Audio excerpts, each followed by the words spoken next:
Yo, yo, yo, yo, yo, yo, yo, yo, yo. What's going on? It's Terrell, Hall of Fame, D-Line, tbkc, and all that sweet, beautiful, wonderful shit. Now, we'll get to talking about something that may piss some people off, and others not so much. And one of those things is that the thing that we're going to talk about on this one, and we'll make it sweet and simple, is that uh, should these dogs be able to move to a certain degree? And when I mean move, I'm not talking about in the sense of show movement. I'm talking about in the sense of how much exercise should the dog be able to take, how much just running freely, how much heat, how much. And y'all know I'm a strong proponent on an American Bully being a strong physical dog. You know, a dog that can do some things, a dog that can, you know what I mean, do whatever. You know what I mean. Uh, it should be very, very imperative that this happens. And I don't know why I know why, but I don't understand why people would want it to go so far backwards to where we went from dogs that, like I said, could be outside, could be in the heat, could be in the cold, could be a very, very strong and durable dog to now, everybody wants to put fans on them and everybody wants to do all this other stuff with them that they have to do for the dog to survive. It is very, very, very strange. It is weird. It's irresponsible. It's dog abuse.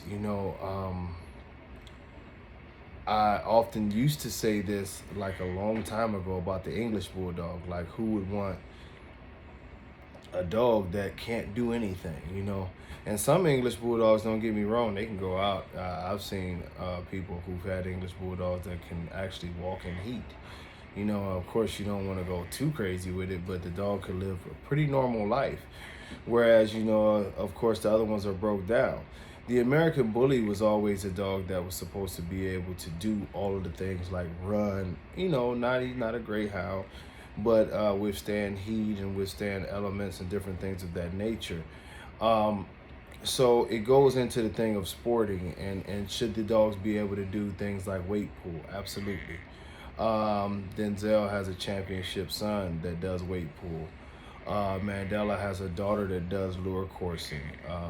There's plenty of people who are using their dogs in weight pull and different things of that nature. I would love to see more bullies get into the physical activities like lure coursing, or some protection work, or some basic obedience work to show that they can run around, they can move without being able to pass.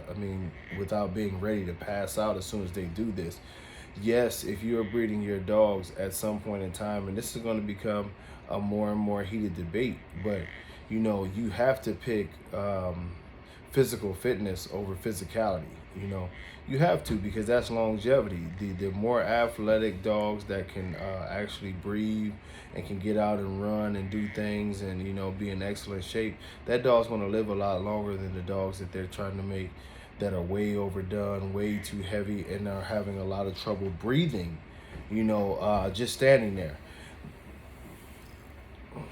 Overall, I own 100-pound dogs that have no problem running around and moving and look impressive in stature, but still can breathe and live their lives. This is something that we have to work on. This is something we're going to have to continue to work on, because as I've told you, no one will accept the behavior of the American Bully community. I'm just going to tell y'all that. Outside of the American Bully community, in the general world, people don't want a dog that you always have to worry about dying on you. People don't want a 90 to 100-pound dog that they can't take for a walk without worrying about the dog dying on them. I can't let the dog out on a hot day because even with shade, he might die. If I live up north, if it's too cold, he might die. This is something that will keep this breed from growing, in general. It's just something that I say we have to continue to promote athleticism in the breed, and to promote, these dogs being, in competitions that promote athleticism and athletic ability.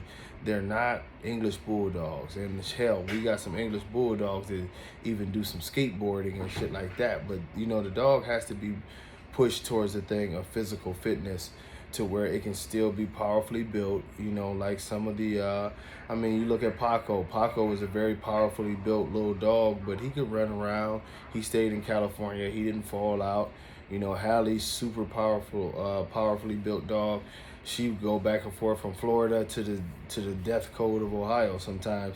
Never had a problem, went for her daily walks no matter what the conditions were. I never had to put, a defibrillator on her. I never had to treat her anything special. When it was 100 degrees in Florida at that show outside, I did have a fan on her to make sure that she was okay. But we were outside in 100-degree weather. So, yes, there should be promotion, and I'm hoping that I can contribute to that we start promoting dogs to do more things in a physical nature, like I say, lure coursing, if that's one of the things, protection work, obedience training, definitely weight pool. But these are things that will help, promote the breed in the right way, in more ways than one. For people to see the dogs doing these things, they understand that the dogs are starting to have a purpose, and more so, it will push breeders to breed towards dogs that are athletic specimens that can actually do these things and not be so screwed up. But until next time, y'all, man, much love. Peace.